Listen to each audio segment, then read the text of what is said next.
Hello everyone, आज हम class 10th के पोइट्री के चैप्टर्स के एक्सट्रैक्ट करने वाले हैं। अगर आप सबसे पहले फर्स्ट चीज़ क्या होती है एक्सट्रैक्ट करने से, कि आपको पता होना चाहिए कि जो आपको एक्सट्रैक्ट दिया गया है ये सॉरी, ये किस चैप्टर से है। जिससे हम पढ़ते हैं, अपना हमारे एक्सट्रैक्ट है, he stalks in his vivid stripes the few steps of his cage on pads of velvet quiet in his quiet rage. आपको साफ साफ दिख रहा होगा यहाँ पे केज की बात की जा रही है। केज में कौन था? फ्यू स्टेप्स, किसके शरीर पर धारियाँ होती हैं, तो ऑब्वियसली ये किसकी है, किस पोइट्री की पोयम है? ये पोयम है a tiger in the zoo की। आइए हम द फर्स्ट क्वेश्चन करते हैं इसके related. The poet of the poem from which the extract has been taken, कि ये पोएम किस, जो एक्सट्रैक्ट है ये किस पोएम से लिया गया है। इसका मतलब पोएम तो पता ही है, ये पोएम मतलब इसका पोइट कौन है इस पोएम का? Leslie Lewis, Phoebe Cary, Robert Frost या लेस्ली नॉरिस? इसका आंसर है गाइस, इसका आंसर है लेस्ली नॉरिस। हमारा second question, the fact that the tiger is talking the cage tell us that he is. जो टाइगर था वो केज में इतना मतलब स्टॉकिंग मतलब इधर से उधर क्यों घूम रहा था, एक दूसरे किसी सबको घूर क्यों रहा था। रेस्टलेस मतलब वो बेचैन हो रहा था। रेकलेस मतलब वो लापरवाह था। रेजिलेंट मतलब वो लचीला था। या डी मतलब वो श्रद्धालु था। ऑब्वियसली वो केज के अंदर था तो वो बेचैन ही हो रहा होगा ना, रेस्टलेस। अगर आपको किसी जगह पे बंद कर दें बंद, तो आप एकदम बेचैन हो जाओगे, रह नहीं पाओगे, मतलब बेचैनी लग जाएगी अपना आप में। अपना थर्ड क्वेश्चन देखते हैं। हमारा थर्ड क्वेश्चन क्या कह रहा है? On pads of velvet quite indicate that the tiger was walking, कि वो क्यों जो वेलवेट का, जो उसके पास वेलवेट,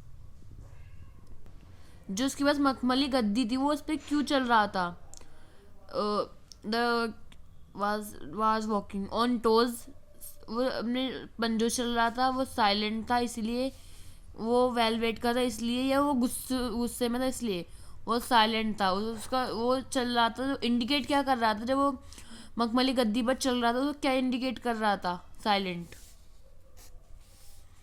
वाई, फोर्थ क्वेश्चन पे देखते हैं। Why does he move only few steps, कि वो कुछ कदम ही क्यों कर चल पा रहा था।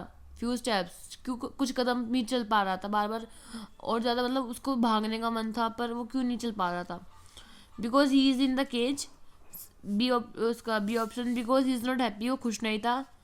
सी बिकॉज ही वो इंजर्ड था, या उसमें से कुछ नहीं। बिकॉज वो केज में था इसलिए वो चल ही नहीं पा रहा था, केज छोटा था, वो उसे बंद करके रखा था, तो साफ साफ आपको दिख रहा होगा। अपनी फिफ्थ पे देखते हैं। The literacy device use in the last line of the given extract, because वो स्माइली था, मतलब सॉरी स्माइली है, इसकी मेटाफोर है, एलिट्रेशन या ऑक्सीमोरन है। साफ साफ दिख रहा है जहाँ पर आपको डिफरेंट वर्ड्स मिल रहे हो। केज मतलब पिंजरा, रेज मतलब दहाड़ना, तो इसको साफ साफ दिख रहा है आपको ये ऑक्सीमोरन। आइए हम ना इस सेकंड पे देखते हैं। मैं सेकंड एक्सट्रैक्ट कुछ चैप्टर से। Do not eat that chocolate Amanda, remember you acne Amanda, will you please look at me when I am speaking to you Amanda. साफ साफ दिख रहा है कि अमांडा चैप्टर से।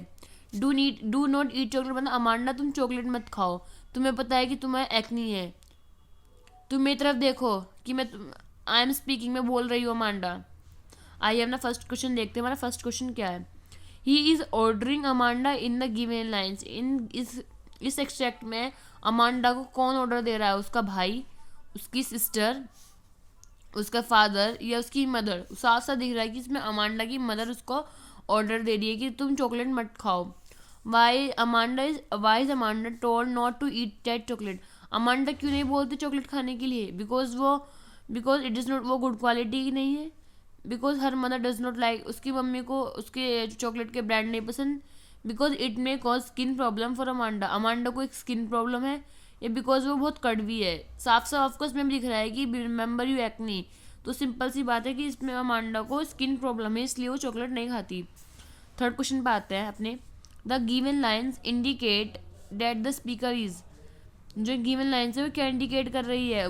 कि वो गुस्से में है, वो बहुत रिग्रेट कर रही है, या वो चिड़चिड़ी है, या वो सैड है। साफ साफ दिख रहा है कि इन लाइन्स में अमांडा चिड़चिड़ी हो रही है, इरिटेट हो रही है।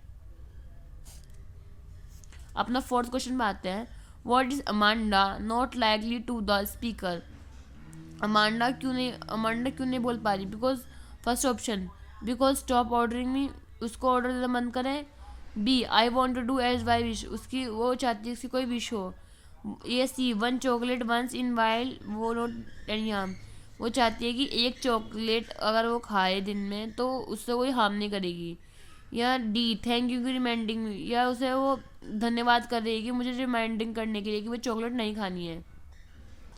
तो उसको साफ साफ है कि वो मना कर रही है कि थैंक यू कि मम्मी थैंक यू कि आपने मुझे बता दिया कि चॉकलेट नहीं खानी है, रिमाइंडर करा दिया। फिफ्थ क्वेश्चन पाते हैं हम। Why is Amanda not looking at the speaker? Amanda क्यों नहीं एक स्पीकर जैसे दिखती?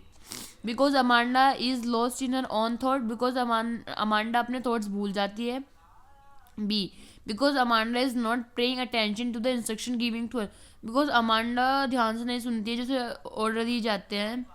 या C, because Amanda is not, because क्योंकि अमांडा इंटरेस्ट नहीं लेती इन सब चीज़ों में। या इसका both A and B, because Amanda वो अपने थॉट्स भूल जाती थी बार बार, और उसे कोई जो उसको ऑर्डर देता था उसको कोई अटेंशन नहीं थी, तो ध्यान से नहीं सुनती थी वो। तो उसका आंसर है D, both A and B. क्योंकि आपको एक्सट्रैक्ट में दिख रहा होगा अमांडा की मम्मी बोल रही है कि मेरी तरफ देखो मेरी बात सुनो, पर वो उसे नहीं सुन रही है, वो उनकी तरफ अटेंशन नहीं कर रही है। तो उसका आंसर है डी। अगर आपको हमारी चैनल पसंद आता है, अगर आपको हमारी वीडियो पसंद आती है तो प्लीज़ हमारी वीडियो को like share and subscribe my YouTube channel guys. और आपको किस नेक्स्ट टॉपिक पे वीडियो चाहिए आप वो भी बताइएगा। Thank you for watching my video.